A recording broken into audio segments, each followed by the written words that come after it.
Mejores profesionales a nivel nacional y la mejor atención especializada en nuestros programas TIMS, Fertilidad, Mujer Dorada, Maternidad, Oncofer.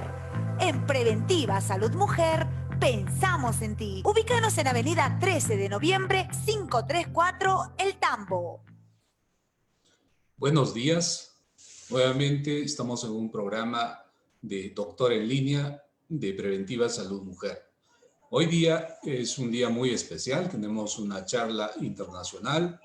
Tenemos un invitado, un amigo altamente calificado que está frente a la enfermedad del COVID. Este programa está organizado por la Clínica Cayetano Heredia y Preventiva Salud. El doctor, nuestro invitado es el doctor Luis Laos. El doctor Luis Laos es un médico que se formó en el Perú como médico general y cirujano general en el Hospital Cayetano Heredia. Posteriormente se fue a Estados Unidos. Actualmente pertenece al staff médico de Orange Park Medical Center en Florida. Luis, buenos días. ¿Cómo estamos, Luis? ¿Qué tal? ¿Cómo estás, Hermógenes? ¿Todo bien? Un placer estar contigo. Luis, mientras esperamos que se conecte muchas personas, vamos conversando generalidades. Cuéntanos cómo está la situación allá de esta enfermedad del COVID-19. En realidad, en Estados Unidos la situación está bastante complicada. Hay zonas en las cuales la situación es mucho más crítica que otras. Creo que es claro de reconocer que en la zona de Nueva York, Nueva Jersey y Connecticut es donde está ahorita el centro de la epidemia, digamos. Hay otras ciudades que también son importantes como Nueva Orleans y Los Ángeles.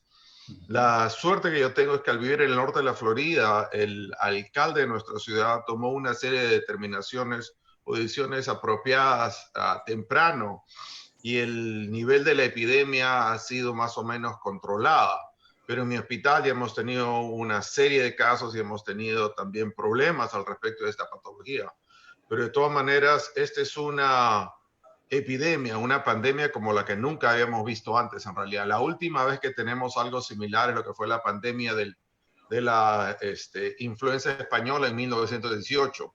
Y obviamente en ese momento, por la Segunda Guerra Mundial hubo mucha migración y hubo muchas muertes. En este momento, obviamente, el número de muertes no es comparativo con la influenza española, pero de todas maneras tenemos una serie de muertes que es muy significativa. Para que tengas una idea nomás, en Estados Unidos, al momento actual, ya tenemos más de 50,000 muertes y tenemos más de 750,000 de gente infectada, lo cual es definitivamente un problema muy serio. Ahora, en la zona de Nueva York ha habido definitivamente problemas con el manejo de los pacientes porque los sistemas por un momento dado se fueron sobrepasados por el número de pacientes, pero ahorita se está controlando de mejor manera. Luis, una pregunta. Háblanos sobre tu actividad en el hospital que estás trabajando. ¿Cuál es la experiencia? Lógicamente, la gran cantidad de pacientes son los de tercera edad con patología agregada, ¿no?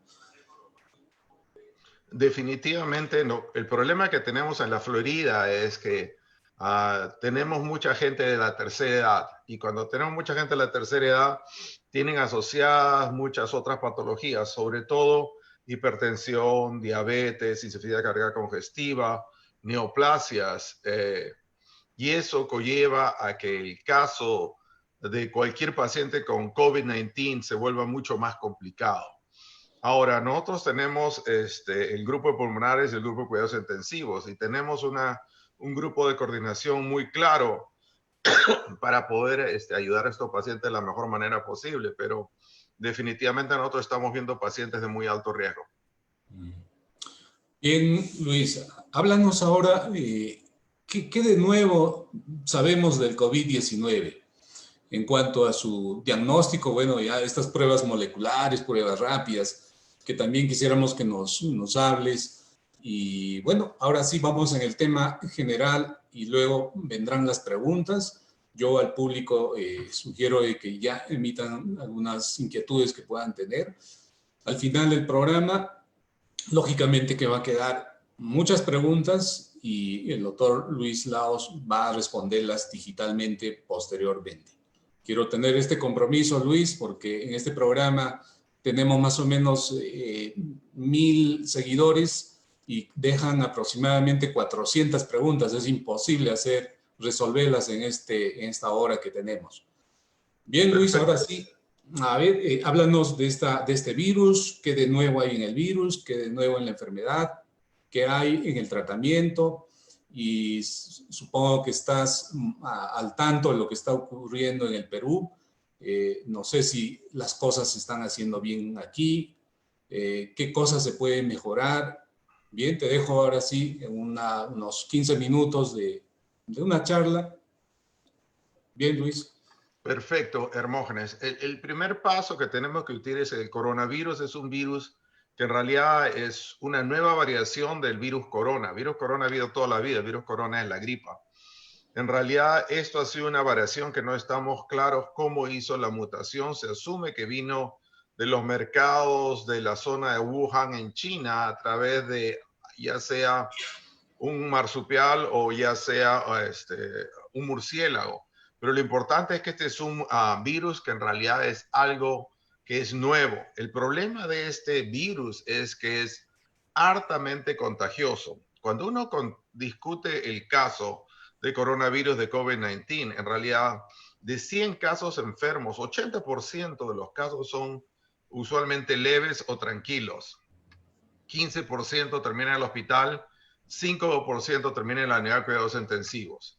Y ese es el verdadero problema. Cuando tenemos estos pacientes en la unidad de cuidados intensivos es donde comienza el verdadero problema. En realidad, pacientes que nosotros vemos en Estados Unidos que tienen mayor riesgo de llegar al hospital, hemos reconocido que son los africanoamericanos, los pacientes con obesidad y definitivamente diabetes mellitus. La diabetes tiene algo que ver con la respuesta inmunológica a este virus. Todavía no está bien definido, pero ya han salido algunos artículos discutiendo esta relación. Ahora, como les decía al principio, el 80% de los casos es como una gripe. Uno lo toma con calma, una buena hidratación, buena nutrición, mantener en casa con calma y no hay nada más que hacer. El problema es cuando uno empieza a desarrollar tos o falta de respiración, esa sensación de que no puedes tomar una respiración profunda. Esos son los síntomas iniciales en los cuales sería bueno que esos pacientes vayan al hospital. Una cosa que vemos de una manera muy usual son infiltrados pulmonares sugerentes de neumonía viral y que son infiltrados bilaterales como le decimos, ground glass, que son infiltrados leves, no son lobares y son usualmente periféricos. Hay algunos estudios de radiología que dicen que cuando uno ve una tomografía con esos resultados, uno puede decir con bastante certeza de que el paciente va a tener COVID-19. En el sentido del diagnóstico, lo más importante en este momento es las pruebas de reconocimiento rápido del, ¿cómo se llama? La transcriptasa reversa, el PCR. Inicialmente teníamos al principio de esta pandemia, nos demoraba en Estados Unidos 3 a 5 días de obtener los resultados. Ahora, con el equipo de la Mayo Clinic, estamos obteniendo resultados en 24 horas. Y últimamente estamos empezando a trabajar con lo que se llama las pruebas rápidas, que podemos tener resultados en 45 minutos hacia 1 hora, lo cual nos da una velocidad de respuesta mucho más apropiada. Ahora, el problema de estas pruebas, y uno tiene que tener mucho cuidado, es que 1/3 de estas pruebas puede ser lo que se llama falso negativo. ¿Qué significa esto? Que la prueba sale negativo, pero eso no significa que el paciente no tenga la enfermedad, probablemente tenga la enfermedad.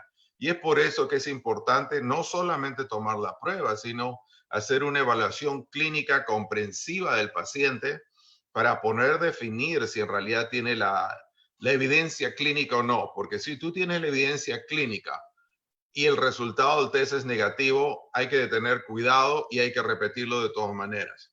Nosotros, en caso de ese tipo, repetimos la prueba 2 y hasta 3 veces para confirmar la evolución clínica del paciente. Obviamente, eso lo hacemos cuando el paciente está en el hospital o en la unidad de cuidados intensivos. Si el paciente está en la casa y el paciente está estable, no hay necesidad de repetir los resultados.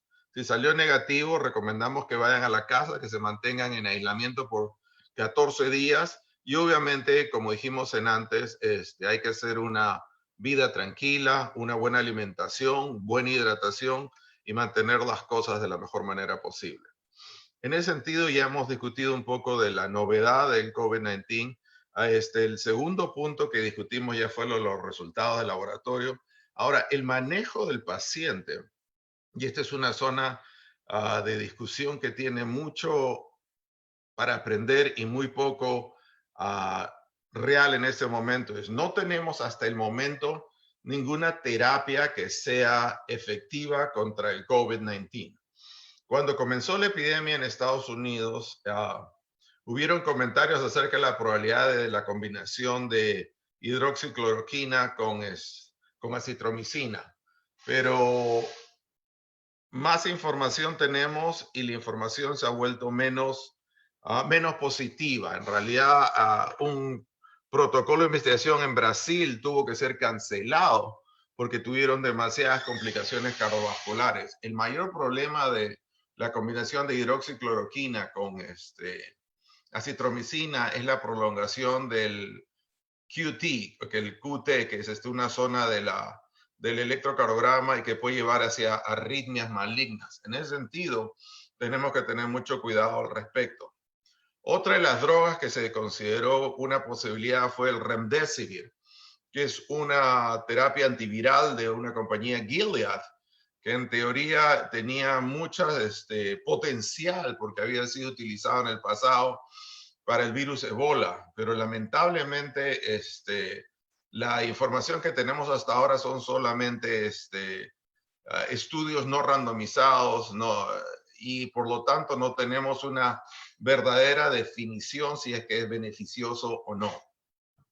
Esta semana hubo un artículo que indica que en el primer estudio randomizado con Remdesivir no hubo gran diferencia entre el tratamiento y el placebo. Entonces esa cosa nos ha dejado un poco descorazonados, se puede decir, la experiencia.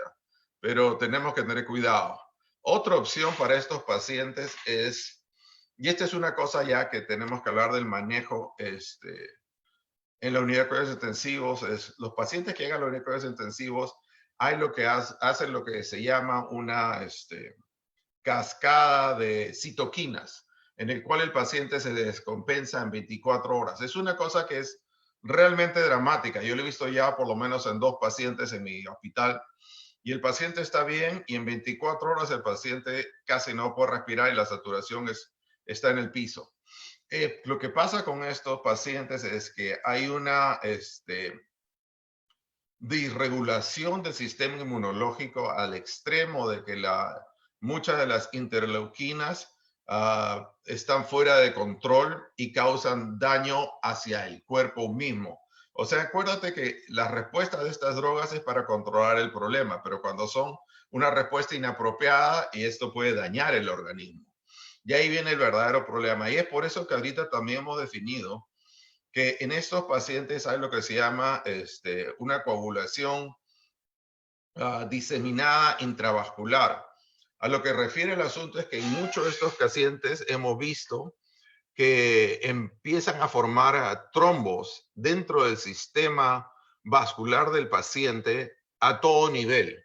Y esto es lo que causa lo que se llama el síndrome de falla multiorgánica.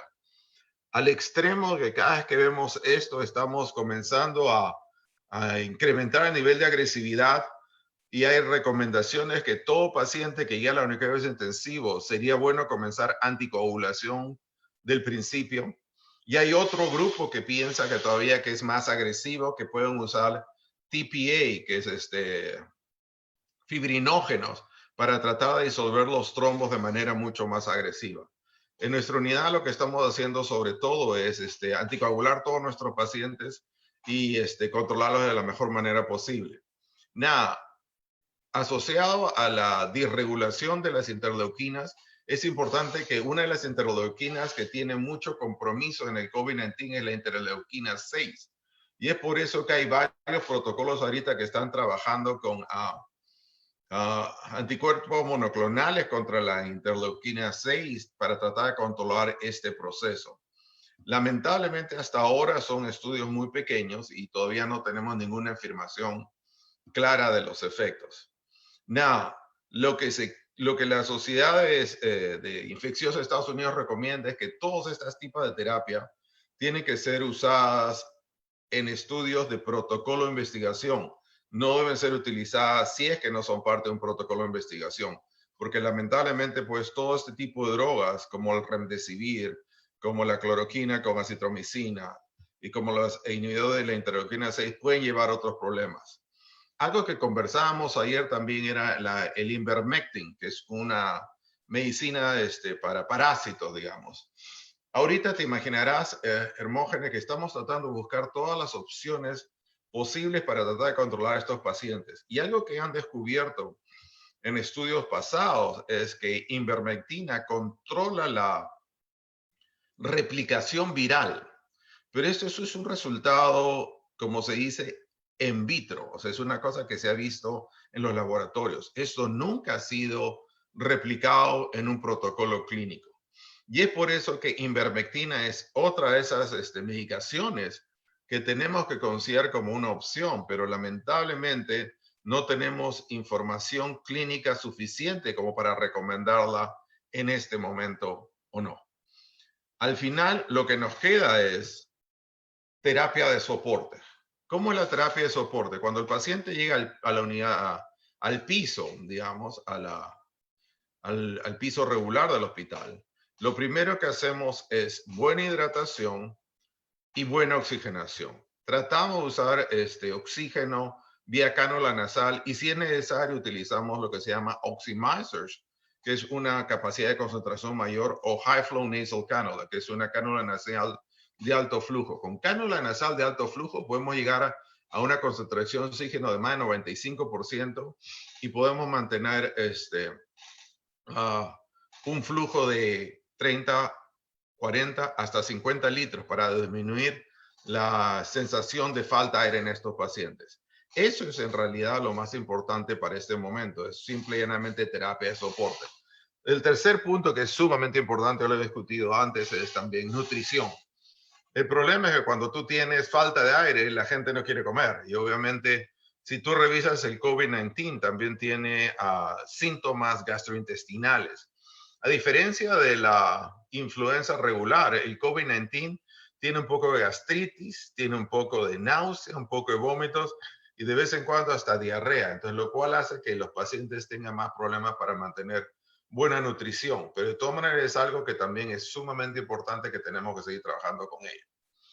Eso es lo importante. Ahora, si el paciente progresa y requiere más oxígeno, ese es el momento que tenemos que llevar al paciente a la unidad de cuidados intensivos. Usualmente tratamos de no intubar pacientes si es que lo podemos controlar con high flow nasal cannula, cánula nasal de alto flujo, o utilizamos BiPAP therapy, que es terapia de presión positiva. Pero el problema es que como COVID-19 es tan contagioso, estamos recomendando en este momento no usar BiPAP si es posible. Y si lo vemos en la obligación de usarlo, ponemos un filtro en la zona externa de la máquina de BiPAP para poder controlarlo. Pero en pacientes con COVID-19 que desarrollan insuficiencia respiratoria progresiva, es mejor intubarlos para tener full control de la vía aérea. El problema es que intubar a estos pacientes en realidad también conlleva un problema, que es la exposición de los equipos médicos. Y en ese sentido, al principio ha habido mucha discusión al respecto de cuál es la mejor manera de manejar a estos pacientes. Ahorita, obviamente, en todas las unidades de cuidados intensivos están utilizando lo que se llaman las máscaras N95 y hay también las máscaras completamente cerradas, que son como escafandras con presión positiva para definitivamente mantener sellada la vía, la vía aérea del intervencionista, del médico. El problema ha sido que, como se ha visto en Europa y como se ha visto en China, hay un nivel de contagio de los médicos ahorita en el COVID-19 y eso conlleva no solamente mucho estrés, sino también el riesgo de que puedas quedarte sin los equipos médicos que necesitas en un momento con una crisis como la cual. Es por eso que es importante que cuando estás haciendo cualquier procedimiento en estos pacientes tienes que tener la protección adecuada, digamos.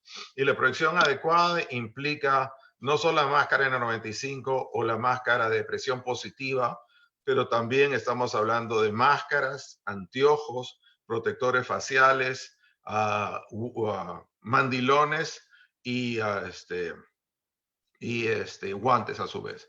Entonces es importante tener una capacidad de defensa bien definida porque no queremos tener la pérdida de médicos que puedan ser muy importantes en un momento de una crisis, ¿sí o no? Entonces, cuando ya están intubados, ahí tenemos dos tipos de pacientes.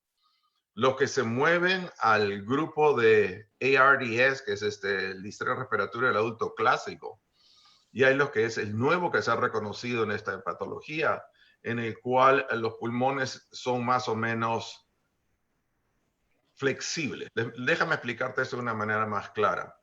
El síndrome del distrés respiratorio del adulto en los pulmones usualmente implica una inflamación muy severa de los pulmones que hace que los pulmones se vuelvan muy, muy firmes. Es difícil expanderlos, es difícil oxigenarlos.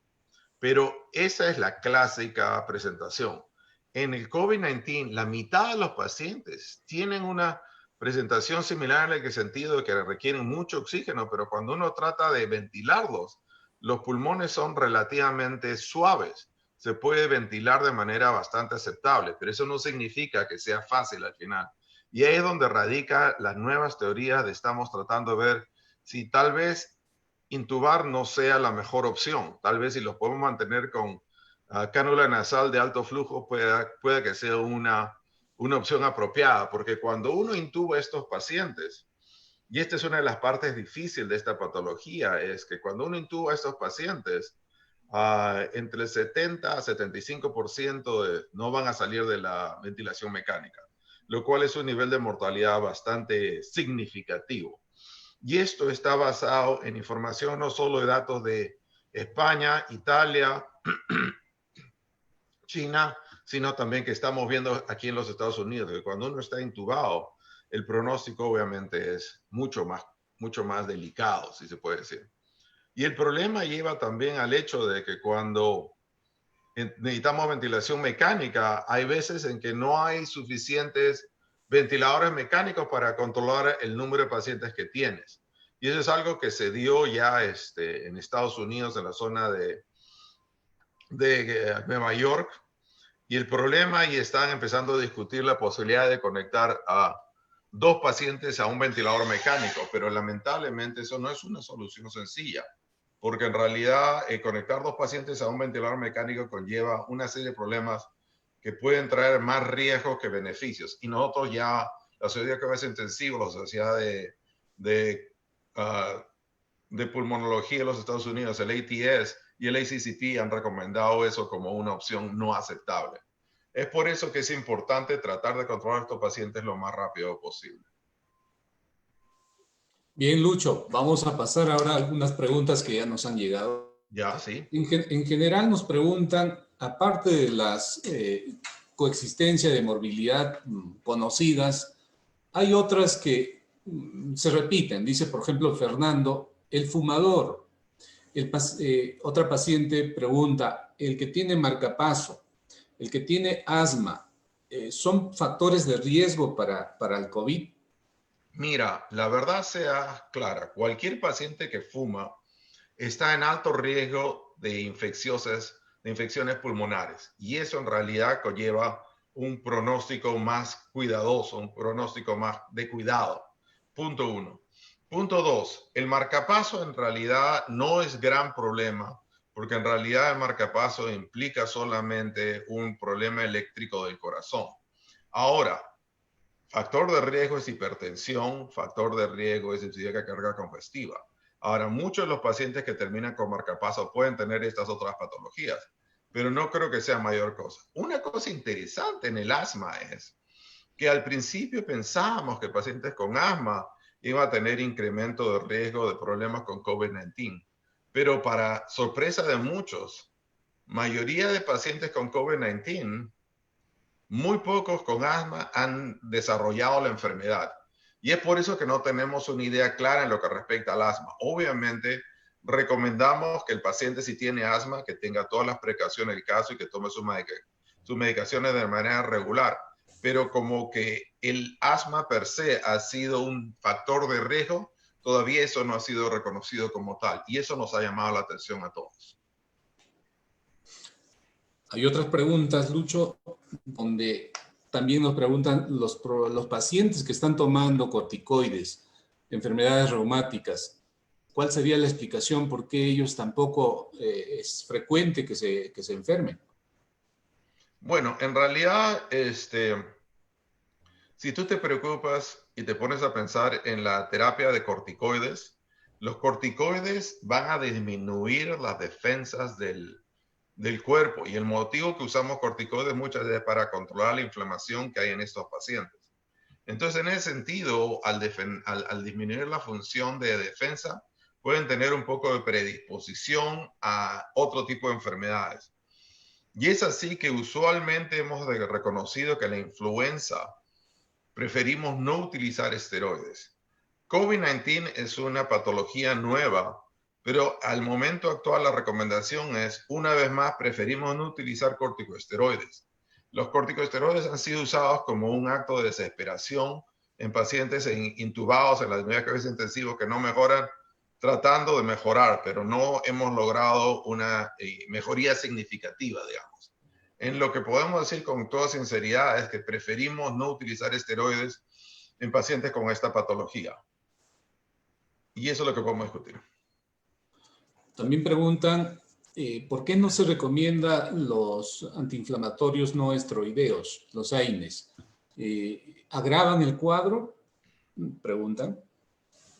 El asunto es que la forma como el virus entra a las células es a través de receptores que están relacionados con los antiinflamatorios no esteroideos y también con las drogas para la presión, que son los ARBs y los ACEs, los inhibidores de angiotensina convertidora.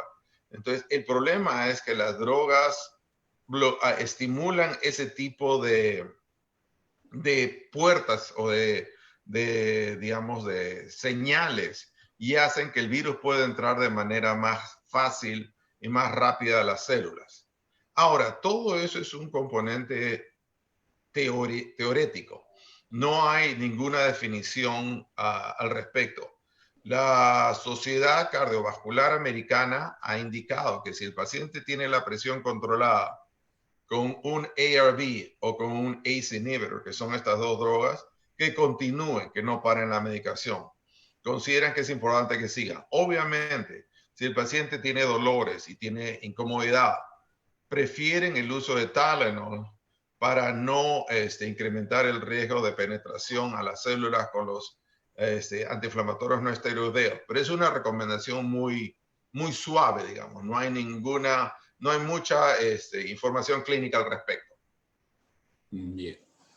En el Perú, Luis, la norma es de que los pacientes que están en un estado moderado, todavía se recomienda que sea manejado en casa, bajo aislamiento. Allá la política es igual. Sabemos de que si estos casos moderados se complican, ya es muy tarde quizás para hacer la anticoagulación. Entonces, ¿cómo están manejando esto? En Estados Unidos tenemos obviamente una cantidad de recursos mucho más significativa que en países como en Latinoamérica. Entonces, en ese sentido, recomendamos que paciente que se siente enfermo, que sea analizado con un test de diagnóstico rápido.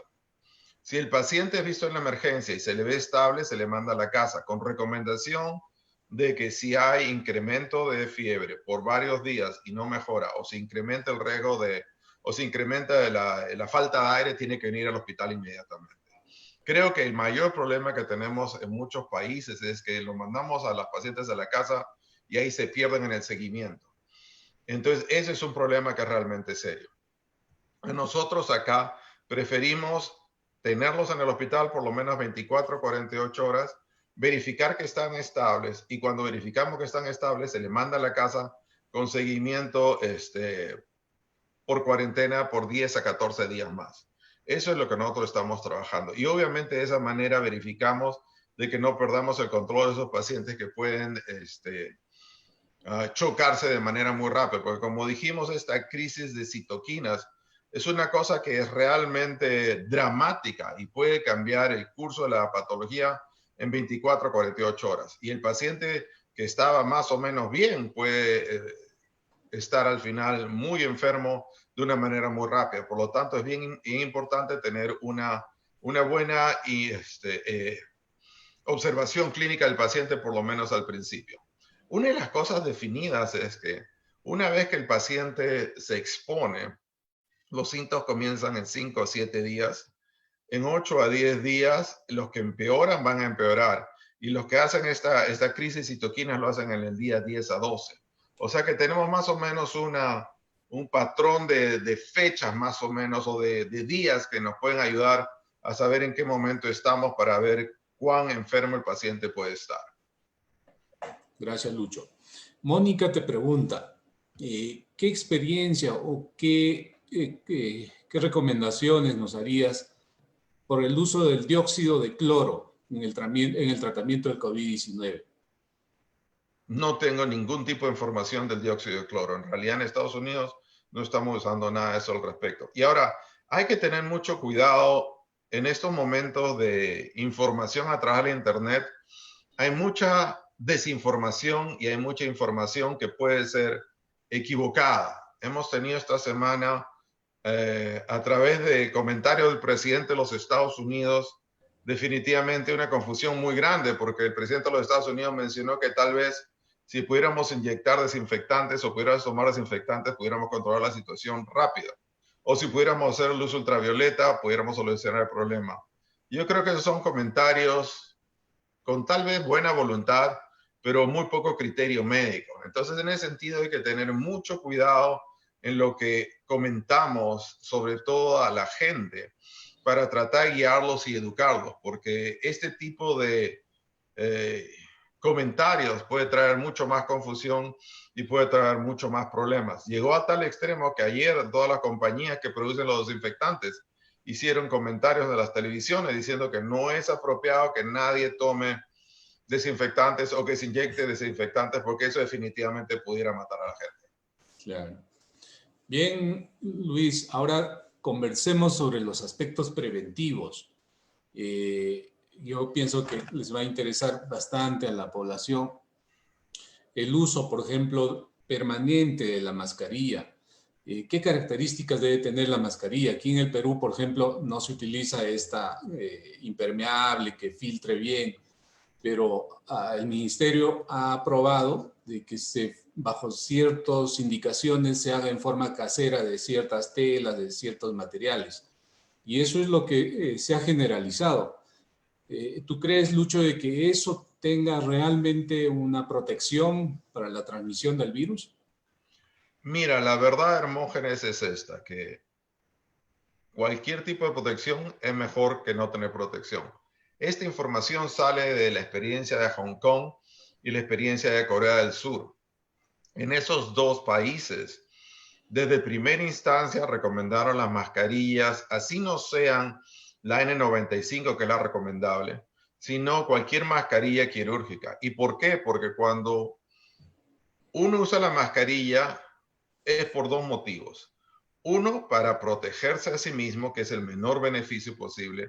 Y el segundo es el que uno no tosa y no exponga a otra gente si uno está infectado, que es el mayor beneficio. En realidad, ahora en los Estados Unidos, la CDC ha recomendado que si salimos a las calles, sería bueno utilizar la máscara de todas maneras cuando salgamos. El problema es que no todas las máscaras son iguales. La N95 tiene capacidad de protección hasta 95%. Las de tela sin un intermedio de algodón tienen muy poca defensa, pero de todas maneras es mejor que no tener nada, definitivamente. Yo creo que en ese sentido, el ser cauteloso es siempre positivo, siempre positivo. Ahora, ¿qué nos hablarías de los asintomáticos, Luis? Probablemente los asintomáticos están en la calle y había esta creencia de que tan solo por hablar nosotros hacíamos una burbuja, un aerosol, y que eso permanecía y por mucho tiempo, y que si alguien pasaba por menos de 1 metro, aspiraba el virus. Eso ha cambiado porque inicialmente sabemos que el virus es más pesado, se transmite, tiende a caer y estar en zonas que nosotros nos contaminamos. ¿Qué reflexión harías al respecto, Luis? Primeramente, lo que respecta de los asintomáticos es un problema muy serio, porque los enfermos asintomáticos son los que están manteniendo la infección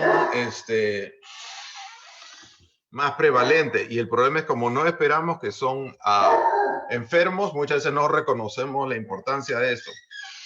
Lo que está claramente definido es que es muy importante mantener la distancia de 6 pies por lo menos para disminuir el riesgo de contaminación. Eso sí es bien importante. El asunto es que ahora sabemos también que no solamente es que esté en el medio ambiente, en las partículas que están flotando, sino también pueden contagiarse en las superficies. Y es por eso que es importante limpiar las superficies también de las casas para poder prevenir más la opción de contaminación en estos pacientes, obviamente. Pero es importante que tengamos, y ahí viene el problema de que lo mejor es analizar a lo mayor número de pacientes posibles para definir si son COVID positivos o no. Porque si sabemos que son COVID positivos, tenemos la opción de controlarlos y aislarlos. Pero si no sabemos que son COVID positivos, siguen caminando. Y como hay gran porcentaje que son asintomáticos, ellos son los que pueden diseminar la infección de manera muy significativa.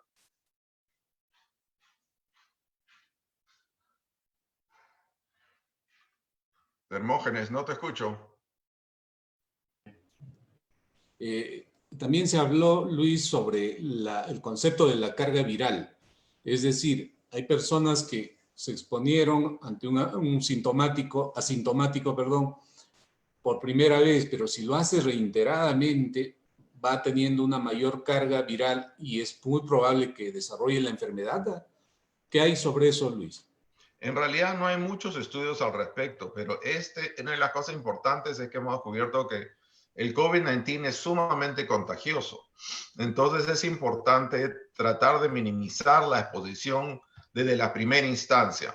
Obviamente, si uno sigue en un contacto con una persona enferma y no toma las precauciones adecuadas, las chances de tener o desarrollar la enfermedad van a ser sumamente altas. Y eso sería absurdo en realidad. Yo creo que ni bien una persona es reconocida como COVID-19 positivo, tiene que mantenerse en aislamiento.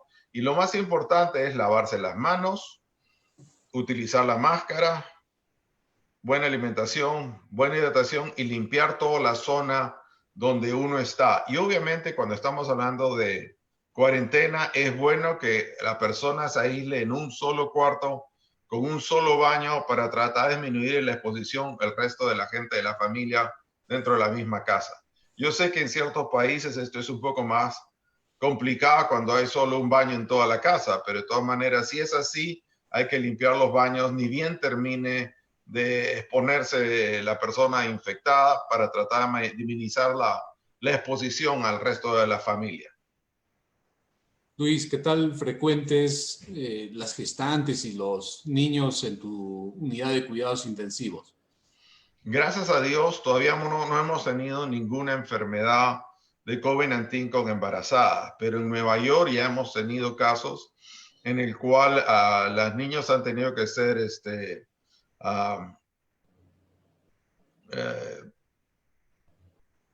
tenido que hacer cesáreas para tratar de controlarlo de la mejor manera adecuada y para tratar de mantener a la paciente estable. El problema es que cuando es una cesárea a temprana edad hay mayor incremento de problemas, pero cuando el paciente desarrolla insuficiencia respiratoria del adulto, es mejor a veces sacar al producto y controlarlo afuera, a seguir peleándola con la paciente en la unidad de cuidados intensivos. Es una decisión obviamente muy complicada, es una decisión muy difícil, y los casos hasta ahora han sido algunos positivos, pero lamentablemente también ha habido algunos casos que no han sido muy buenos. Luis, por último, ¿qué reflexiones harías con respecto a las cuarentenas? Debes estar muy enterado de lo que está pasando en el Perú. Aquí nos dan las cuarentenas, pero a gotas, cada 15 días, y no sabemos cuándo esto va a terminar. En varias preguntas de nuestros pacientes dicen que realmente hasta cuándo va a existir cuarentena. ¿Cuál es la experiencia americana? La experiencia americana, estamos lidiando ahorita con la cuarentena y la experiencia americana no ha sido muy positiva. ¿Por qué? Porque nuestro presidente lamentablemente no supo dar el valor real a la pandemia al principio, y se tomaron decisiones muy tímidas y muy despacio al principio. Cuando ya reconocimos que teníamos un problema muy serio, comenzaron las cuarentenas. Y yo creo que en ese sentido, la gente de la ciudad donde yo vivo fueron mucho más proactivos. Pero ahorita estamos en la disyuntiva de la supervivencia económica y la supervivencia clínica. Y a lo que respecta a eso es, ¿cuánto tiempo el pueblo puede sobrevivir sin trabajar? ¿Y cuánto tiempo se le puede presionar a la gente para que se mantenga en la casa? En este momento, la gente de la CDC y los científicos están recomendando al presidente que todavía continúe con la cuarentena. Pero obviamente los equipos económicos del presidente de los Estados Unidos están presionando para lo opuesto. Y esta semana, en 3 estados por lo menos, están empezando a hacer una liberación de la economía de manera escalonada. A lo que refieren esto es, van a abrir ciertas áreas de la ciudad, ciertas tiendas, ciertos productos, para tratar de mantener a la población económicamente viable.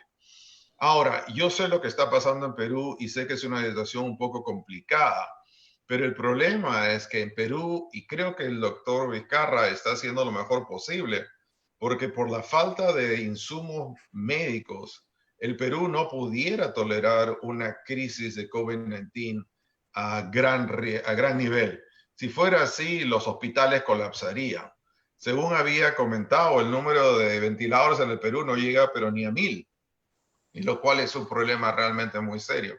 Y es por eso que lo que considero en este momento en países como Perú es que hay que tener paciencia, porque al final un poco de prevención va a llevar muy lejos, va a tener muchas implicancias en lo que respecta al número de fallecidos a largo plazo. Y en ese sentido, yo sé que la cuarentena es algo difícil de entender, es algo difícil de sostener económicamente, pero en realidad, cuando tu familiar fallece, ahí es cuando vas a realmente valorar la importancia de la cuarentena. Bien. Hay dos preguntas más para terminar, Luis. Eh, eh, ¿Qué sabes sobre los tratamientos profilácticos? Dijiste de que la hidroxicloroquina, pues ya en algunos países lo han retirado. Aquí había la tendencia de dar profilaxis a aquellos que se han descuidado y han tratado a pacientes infectados. Creo que ya lo dijiste, no eres partidario de eso, ¿no? Lamentablemente hasta ahora, y justo anoche estaba revisando el grupo de la Sociedad de Infeccios de Estados Unidos, no hay ningún tipo de terapia en este momento preventiva. Y todas las terapias que hay son recomendadas solo bajo un sistema de investigación y protocolizado. En realidad, como discutimos las medicaciones que hablamos hace unos minutos, como la hidroxicloroquina, citromicina, al principio esperanzados empezamos a usarla. Mi experiencia no fue muy impresionante. Nunca había algo que fuera realmente dramático. Pero de todas maneras, si es que hay que usarlo con mucho cuidado. Los ventiladores de baja gama que aquí en el Perú se está fabricando, ¿crees que va a tener algún impacto? ¿Va a ser útil? Mira, la verdad es que cuando tienes pacientes que llegan a insuficiencia ventilatoria por este tipo de enfermedades, el manejo es muy complicado porque vamos a tener que utilizar no solamente sistema de ventilación complejos, sino también vamos a tener que hacer ventilación de pronación. ¿Qué es ventilación de pronación? Ventilación de pronación es que al paciente lo echamos boca abajo para que por lo menos los pulmones puedan expandirse de una manera mejor. Mira, cualquier ventilador va a ayudar a mantener la oxigenación, pero obviamente no es lo mismo manejar un carro pequeño que un carro que tenga todas las protecciones y las cosas de seguridad. En ese sentido, cualquier ventilador va a ayudar a mantener la oxigenación, pero obviamente pues un ventilador de alto nivel, de alta calidad, va a ser mucho más apropiado si es que tenemos un paciente que está muy complicado. Bien. Bien, Lucho, yo creo que ya nos vence el tiempo. Quiero agradecerte a nombre de la Clínica Cayetano Heredia y Preventiva Salud. Muchas gracias por tus conocimientos y la manera didáctica que nos has explicado. Y bueno, más adelante estaremos nuevamente, quizás en otra charla, Luis. ¿Cuáles serían tus últimas palabras de recomendación a la población huancaína y peruana? La recomendación más importante es, por favor, si salen a la calle, utilicen su máscara, lávense las manos todas las veces que puedan, sean muy cuidadosos, mantengan el aislamiento social. Esas son las cosas que son definitivamente, claramente definidas como positivas para prevenir esta tremenda enfermedad. Cuídense, por favor, es lo más importante. Gracias, Lucho. Entonces, nos vemos y saludos a Rosa Hidalgo. Nos estamos viendo, Hermógenes. Cuídate. Ya, Saludos gracias, a todos. gracias. Un placer ayudarte. Gracias. Vamos ya a cerrar el programa, recordándoles de que el día martes tenemos otro gran invitado, un médico huancaíno que también se fue a Estados Unidos. Estoy hablando de Luis Raez. Luis Raez trabaja en un hospital, él es oncólogo, especialista en cáncer pulmonar, y él pues es nuestro invitado también de lujo para este próximo martes. Vamos a hablar sobre las implicancias de, si bien es cierto, este problema del COVID-19 es un problema respiratorio, pulmonar, pero actualmente sabemos que su complicación es a nivel del corazón, hígado, es multisistémico.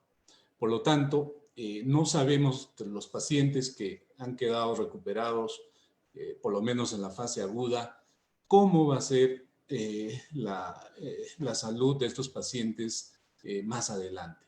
Por lo menos vamos a indagar cómo va a tener la implicancia de esta enfermedad a nivel pulmonar. Y lo vamos a relacionar con el cáncer. Entonces, les espero el próximo martes. Estamos por fijar la hora, no sabemos si va a ser a las 10 o a las 5 de la tarde. Estaremos enviándoles el enlace. Y bueno, cerramos el programa con el ánimo de que esta charla haya sido de utilidad para todos ustedes. Muy buenos días.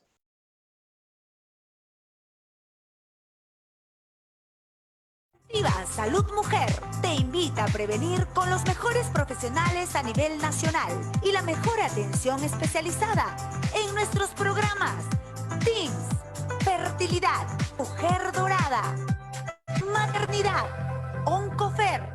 En Preventiva Salud Mujer, pensamos en ti. Ubícanos en Avenida 13 de Noviembre, 534, El Tambo.